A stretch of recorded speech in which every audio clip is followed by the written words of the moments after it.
rated M for mature.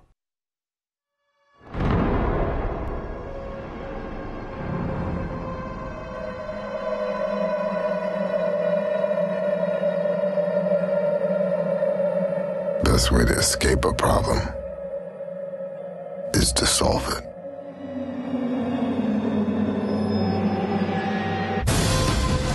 The Riddick universe is close to the way we live right now. It's machinery, not energy effects and all these fancy things.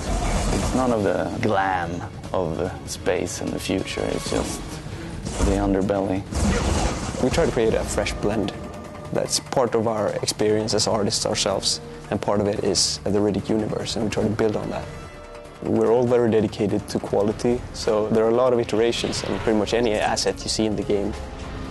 The look of the Dark Athena started with the idea of being inside the belly of a deep-sea creature. We tried to create our textures and all our surroundings based on that, and try to put that into as many elements of the game as possible, so you can see it in the armor of the characters that you encounter, the nanomed, the health system that we have, also the main antagonist, Rivas. We designed her to be as fierce and as believable as possible. Good man once, but not anymore. It's all about the contrast between light and shadow, machine-like creatures versus human-like creatures. Everything plays off the idea that this should be a terrible place to be in and you want to get out. Reaching the next level of visual quality, it's always a million different factors and you have to improve on all of them. For example, all the tools that we develop for cinematics and stuff are crossing over into gameplay. Things like depth of field, not just having it, but actually controlling it properly, adds a lot to making it look a bit more cinematic. There are a lot of layers of what's going on with color correction, with grain. We use stencil light, and then we compensate that a little bit with glow and other things to smooth things out. But the end result is something that's very different from any of these parts.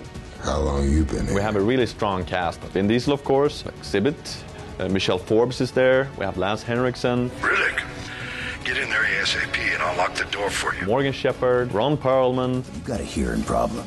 And we really feel that they bring something special to the game. So we've developed this method that we call vocap, which is the simultaneous capture of facial animation, body, and voice. You're in no position to negotiate. It allows us to capture the whole performance. You'll have not only one of the most lifelike representations of a performance within a game, you'll also have the exact same performance that the actor delivered. Talk to me. This time we're really taking it to the limit with both voice acting and the overall music. Just walking around, listening to the inmates screaming, the soundscape really creates tension for the game. You can essentially just stand around listening to it and go like, whoa, this is a scary place. The monsters. They'll catch me. Just start the game and listen to Vin Diesel's voiceover.